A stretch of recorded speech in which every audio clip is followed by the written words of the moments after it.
I sat alone for 9 hours on my 67th birthday, waiting for one of my 3 children to remember I existed. At 20 past 4, my phone finally lit up. My heart jumped like a boy's. Then I read it, and the smile fell right off my face. Dad, if you're going to play the poor lonely old man, save it for another time. I sent you the resort bill. My card's near its limit. Cover it for me. That's when I understood. What they wanted wasn't me. It was my money. 40 seconds later, I froze every credit card. I revoked every authorized user. I stopped 11 years of automatic payments my 3 children had been quietly living off of. That phone, silent for 9 straight hours, rang 52 times before dark. My name is Kazimir Wolniak. Everyone's called me Cass since 1966. I'm 67, and I've lived in Erie, Pennsylvania my whole life. I spent 39 years as a tool and die maker. Most people don't know what that means, so here's the short version. When a factory stamps out a metal part, 2 hardened steel blocks come together with a couple hundred tons behind them. I built and maintained those dies, and the whole trade comes down to one idea, and it's the spine of this story. Every die has a finite number of regrinds. A die runs and makes perfect parts, over and over, and every hit takes a fraction off the cutting edge. Not enough to see. Not enough to measure. Then one morning the parts come out with a burr on them. You pull the die, grind a few thousandths off the face, square it up, and it runs perfect again. You can do that 6 times, maybe 8, on a good tool 10. Then one day there's nothing left to grind. The tool isn't broken. It's just used up. And here's the part I want in your head. A die reground 8 times looks exactly like a new one. You cannot tell by looking. The only way anybody knows is if somebody kept the count. My wife, Theodora, everyone called her Teddy, kept a book. A spiral-bound ledger on the shelf over our kitchen phone. Every dollar in and out of that house since 1984. I used to tease her about it. She'd say, "Cass, you keep a hit count on every tool in that shop, and you can't tell me what we spent on Christmas." She had me there. We had 3 children. Roman, 41, does something in commercial insurance in Pittsburgh with his name on an office door I couldn't explain if you paid me. Corrine, everyone calls her Corey, is 38, married to a man named Trace, with 2 kids, Adam, 17, and Nell, 8. And Petey, our youngest at 34, who'd had a rough decade we'll get to. That birthday morning, I got up at 6 like I have since 1979. By 9, nothing. I opened the family group chat and typed 4 words, "Miss you all today," and stared at them a full minute before I sent it. Nobody tells you that asking your own children if they remember you're alive is more humiliating than asking a stranger for help. A stranger doesn't know you. I sent it, flipped the phone over, and went outside to clean gutters that didn't need cleaning. At 4:20, the screen lit up. It was Roman. "Dad, if you're going to do the sad old man routine, can it wait? We're out here till Thursday. Happy birthday, I guess. Also forwarding you the resort bill." I read it 4 times. There was room in that message for something else, and he'd spent it on that instead. Then I found Karina's page, all of them, on a patio in Arizona, mountains and palm trees. Golf on Wednesday per the caption. They hadn't forgotten my birthday. They'd planned a trip and decided who counted as family. What I felt wasn't rage. It was the exact quiet I used to feel, walking up to a press making bad parts.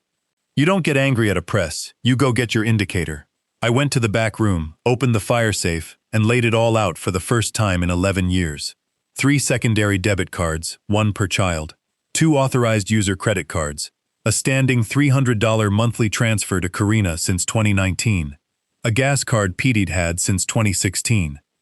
An emergency authorization letting all 3 speak to the credit union as though they were me.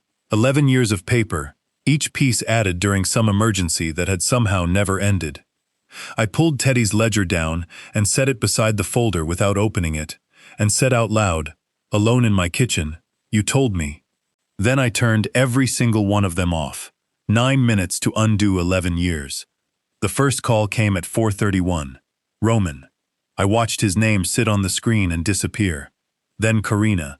Then, for the first time in 7 months, Petey. By 9:30, there were 52 missed calls, and I answered none of them. I wasn't being clever, I just had nothing left to say.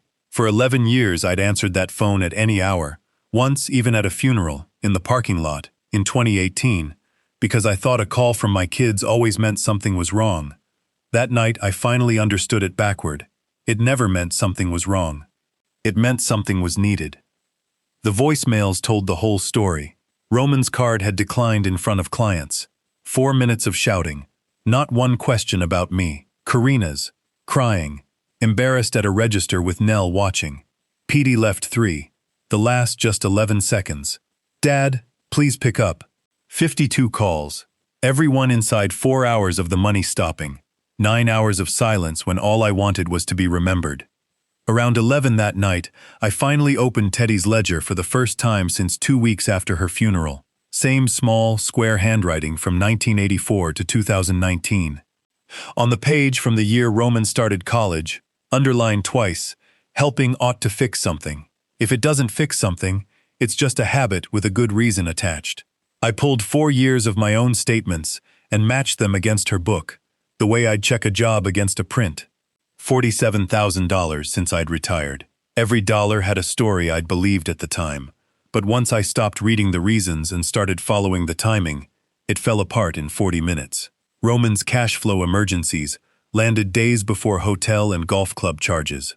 Karina's $12,000 for Nell's specialist left my account on a Tuesday and reappeared, nearly identical, in a brokerage account of hers on Thursday. Petey's went straight to cash I couldn't trace, which somehow I understood best of all. In the back of that ledger, Teddy had kept a page for each of them. Next to Roman's name, 2016. He is spending money to be a man he already isn't. This will not stop on its own. Next to Karina's, 2019. She asks before she's tried. That's my fault and I don't know how to fix it now. Under Petey's, no date. He needs somebody to sit with him. He does not need another check. She hadn't been suspicious. She'd just been paying attention for 30 years while I believed every tear. Roman showed up Monday, didn't knock, just hit the door hard enough to rattle the hallway pictures. He came in accusing. The card, the clients, his reputation. This ends today. Not one word about my birthday. Not one flicker of, "Is he all right?" When he finished, I asked when the last time was he'd come to this house without needing something. He said we were busy. I said, "You were on vacation. Those aren't the same word." Then I went to the deep freeze and brought back a bag of Teddy's pierogi. She'd made 400 a batch every October until the year she got sick, and I had 4 bags left, rationed like a man on a lifeboat. I told him this was the last thing he'd get out of this house for being my son. He called it a mistake I'd regret. I told him it would be the first regret in 11 years that actually belonged to me. He took the bag and left. Karina came Wednesday, already crying before she reached the door. Trace's business had collapsed. The bank had frozen an account. She needed $18,500 by Friday, or they'd lose the house. I asked what happened to the $12,000 from April for Nell's specialist. She froze for a second and a half. I've spent 39 years reading gaps that small. It came out slow. There was no specialist. Nell had bronchitis once, in February. 1 visit, 1 prescription. $190. Karina had coached her own 8-year-old to fake being tired, to cough. So I would look at my granddaughter and open my wallet. I have buried both my parents and sat beside my wife's deathbed, and that confession is the worst thing anyone has ever said to me.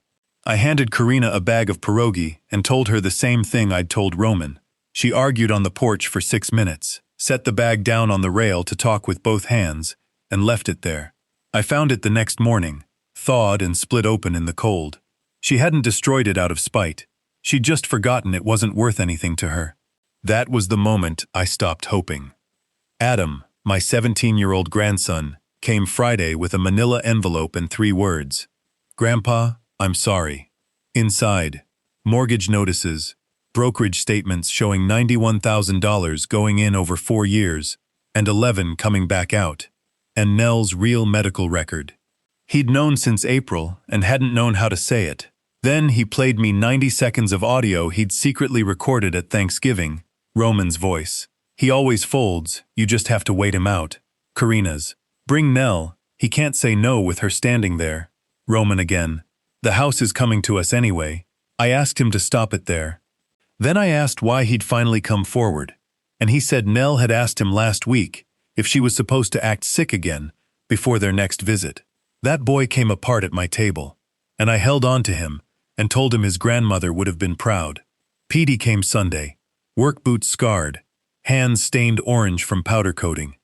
He set a cashier's check for $2,940 on my table, the exact amount I'd last sent him, and said it was the first payment, not everything. He told me that when I'd shut the cards off, Roman had called wanting the three of them to gang up on me at once, and listening to his brother plan it, Petey realized none of them had asked whether I was okay. He'd been working steady for 14 months and never told anyone, wanting the first thing he handed me to be a fact, not a promise. I pushed the check back and told him to get square first. This wasn't forgiveness. It was an opening. On his way out, he quietly picked up the ruined bag off the porch rail and wiped it clean without a word. Monday, I called Inez Dabrowski, our estate lawyer, and told her everything. She asked whether I wanted to punish them or protect somebody. I said protect. We placed the house, accounts, and retirement into an irrevocable trust for Adam and Nell. Education, medical, a first home match at 30, corporate trustee, and one clause I made her write twice. No parent of either beneficiary may serve as trustee, receive a distribution, or borrow against it in any form. I signed it Thursday, knowing I could never take it back. They sued in January. Undue influence, diminished capacity, and a claim that my own loneliness on my birthday proved I wasn't competent. At the March hearing, their lawyer brought 2 banker's boxes and 35 minutes about a grieving man manipulated after a family miscommunication about a vacation. Inez brought 1 folder, Teddy's ledger, my highlighted statements, Nell's real medical record, and Adam's affidavit. Then she asked to play 90 seconds of audio.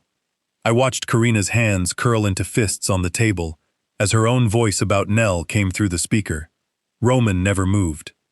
The judge took off his glasses and said an inheritance is not a debt, that a competent person may dispose of their own property for any reason, including a bad one, and that what the court had seen was a man being systematically drawn on for years. He dismissed the case in under 4 minutes. In the hallway afterward, Roman finally said something true. You worked 19 years of Saturdays, so I wouldn't have to be you. So what was I supposed to do? Go back and be you anyway? I didn't have an answer, because I had said that to him, over and over, for 15 years, thinking I was giving him ambition. What I gave him was a life he couldn't afford, and a story about me he had to keep feeding. 3 months on, the mornings are quiet, and it isn't broken quiet, just quiet. Petey comes Sundays with 2 coffees and rebuilt my back steps without letting me pay for lumber.